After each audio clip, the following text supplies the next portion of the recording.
This is a seated sequence for partner Thai massage. It is also a recap video for the date night partner Thai massage sequence that took place at Be Well Health and Wellness Center. This is Kaylin Staten. She's actually the owner of Be Well, and she's my lovely model today. For partner receiving, start in a cross-legged seated position. If that's uncomfortable for you, you can straighten the legs out. Reach the arms forward and take a gentle forward fold. Hips heavy, spine long. You can let the chin tuck if that feels okay to the neck. Partner giving, kneel behind partner receiving and plant one foot outside your partner's thigh. In this case, I'm going to use my other foot so you can see what I'm doing. Open palms, snug heel of hand right at the hip crease. Sink weight down into the thighs and then lean weight back. Second hand position at the mid thighs. Lean forward to sink pressure down and lean back. Third hand position close to the knee but not on the knee. Lean forward to sink downward pressure. Lean back. Second hand position at the mid thigh. Sink and rise. And first hand position snug up next to the hip crease. Sink pressure down and rise up. Next we move to the back. Turn fingers down and lock right above the pelvis.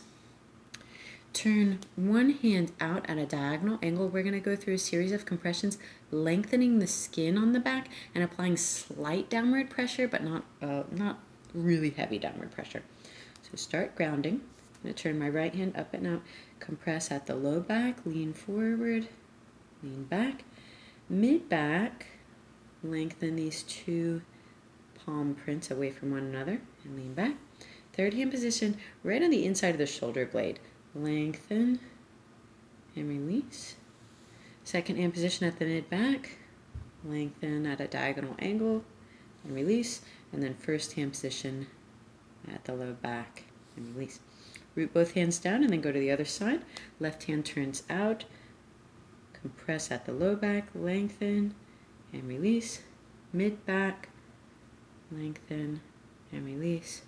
Upper back inside the shoulder blade, sink, release. Second hand position at the mid back, release.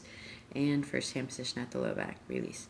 Close with both hands, fingers turned down toward the bum, grounding and release. Partner receiving, crawl hands in, rise up to a lifted seated position.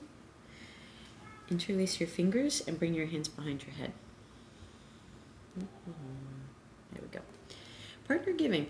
Turn so that your outer leg is in line with your partner's spine. Your foot is grounded right behind their sacrum.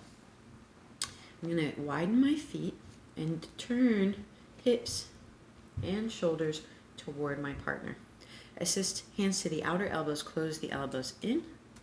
Open elbows up, partner receiving, lean back against my leg. Hands come to the inside of the elbows, and I either lean back to open the chest or I lean forward to press the elbows back. Different kind of feeling. 2 more times at least. Close elbows in, open elbows up, and then assist in further opening. Partner who's receiving, soften around the shoulders and armpits. 3rd time. Close elbows in. Open elbows up, lean back, and soften. All right, release arms down wherever they're most comfortable. Okay, sit up tall. Turn to face your partner. Stand so that the toes and knees are turned out at about 45 degrees. When I bend my knees, I want her to be able to lean back against them, but I don't want to push her forward just because that's not comfortable. In order to compress downward at her shoulders, notice how I'm not leaning forward on top of her. My hips move back like I'm doing a deadlift, okay? If you're a weightlifter and you know what that means. Make sure your partner's hair is out of the way. Heel of hand stacks at the upper traps, the top of the shoulders. Hips move back. She can lean against my knees, but again, I'm not pushing her forward. And then I rise up. You can go in and out. Can even turn the fingers back, locking especially close to the neck.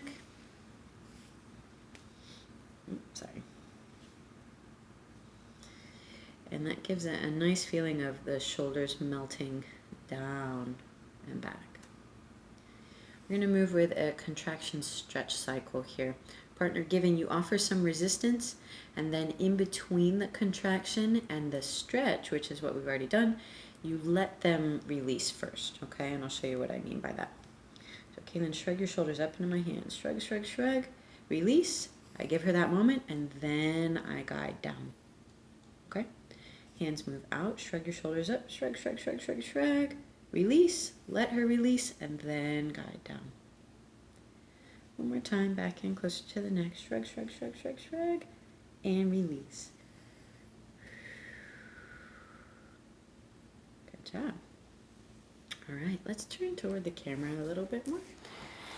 We just worked both shoulders, and now we're going to work one at a time.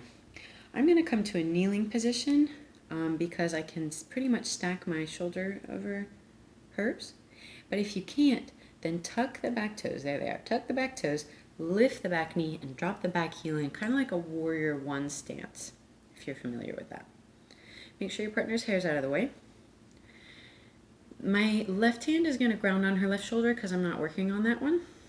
And I'm going to lean forward and compress not with the pointy part of the elbow because ow, but with the portion of the forearm that's closest to the elbow. I make the forearm flat to contour to her upper trap, palm down or up, doesn't matter, but I lean forward to sink weight down into the muscle, into the soft tissue, not the bone.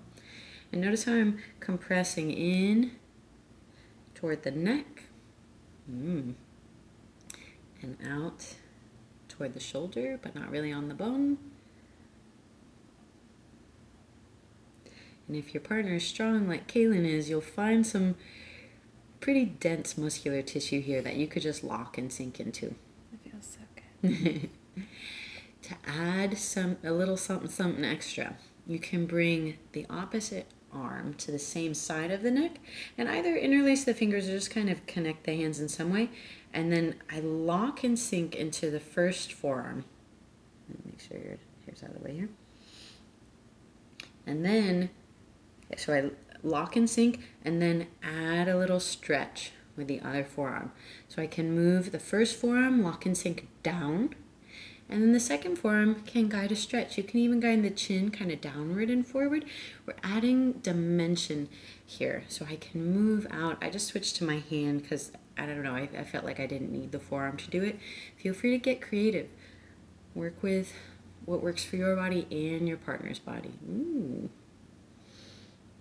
Definitely needed this. Okay, rise up. So we just worked the posterior lateral, the back side / side of the neck. And now I'm going to stand like I did when I was pushing straight down on her shoulders. So my knees and toes are bent out a little bit.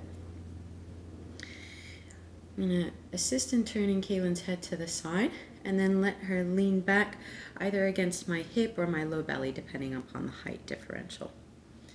From here, I'm going to work the anterior lateral side of the neck. So it's really nice to be able to lean back against something. And either just with the hand here, you can, in this case with my left hand, grab behind the ear just to hold the head in place. I'm not leveraging, but I am going to compress down gently.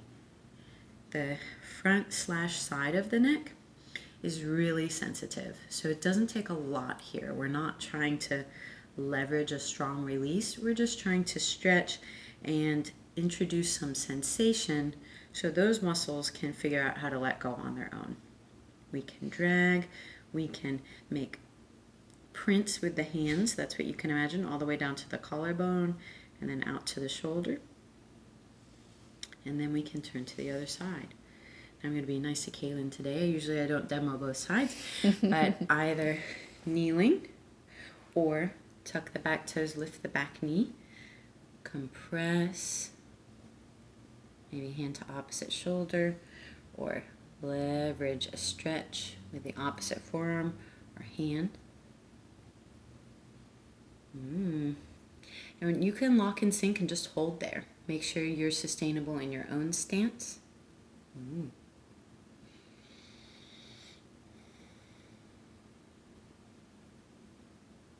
And I feel okay with the same lunge, but you can switch your lunge. So play with that. Play with which foot is forward and which foot is backward. And that might help you feel more comfortable. Come back to neutral, turn head to the side. Let her lean back against your leg, hip, or low belly. And then work the anterior lateral lines. So assisting in a gentle stretch.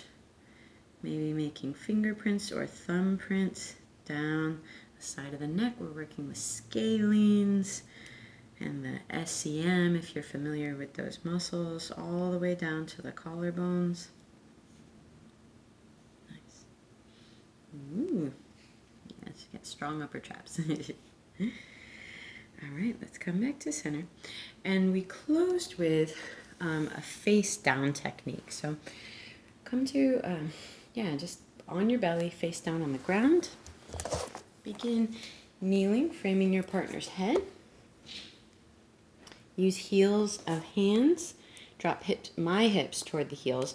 Use heels of hands to push forward toward the partner's hips at the upper traps where we just worked in a seated position. Out and back in. And now palm down the back on either side of the spine. Once I get between her shoulder blades, I need to rise up so my shoulders are stacked over my hands. Palming slowly, my fingers are turned out at about 45 degrees just because that feels better for my own shoulders. Once you get to the back of the pelvis, plant heels of hands at the back of the sacrum, so the flat bone at the base of the spine. Hands are going to frame the sacrum, turning out again at about 45 degrees. My fingers cast weight and pressure forward toward the glutes. And you can just lock here, adding traction and length to the lumbar spine, the low back. But I also have the option of tucking my own toes, lifting my own knees, and coming into downward dog. Does it feel okay to your pelvis? Mm-hmm. Stay for as long as you like, for as long as your partner likes, and then slowly soften the knees back down. Unlock that forward downward pressure first, and then palm back up the back on either side of the spine like a purring cat. Pushing palm to palm. Back up toward the space between the shoulder blades. Drop the hips toward the heels. Press forward weight and pressure down into the upper traps. All right, come back up to a seated position. And just sit cross-legged facing me. We closed with some work on the, this is the master release point. So partner receiving sits cross-legged. Partner giving, cross the partner receiving, cross their wrists, and then just let the arms be heavy. We're going to pinch between index finger and thumb, the muscle here, and you'll know the right point when you bring the thumb and index finger close together. It makes a little, I heard the peak of the mountain, the top of the mountain. So when you bring those two fingers close together, right where the flesh pokes up the most, that's the point. So latch onto both of those points. Is that okay? Yeah. Make sure it's not too much, but we want it to be dynamic. So as much as you can, if your partner has a high tolerance for pressure there, just do what you can. Remember, if you ever need more and it exceeds your capabilities, you can go to a professional.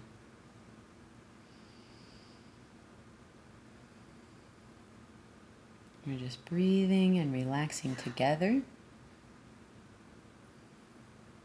The more relaxed you are, the more you'll communicate relaxation through your touch to your partner. So we're sitting face to face. You can feel each other's energy and just calming and breathing. Feel for a shift in the muscular tissue there at the thumbs.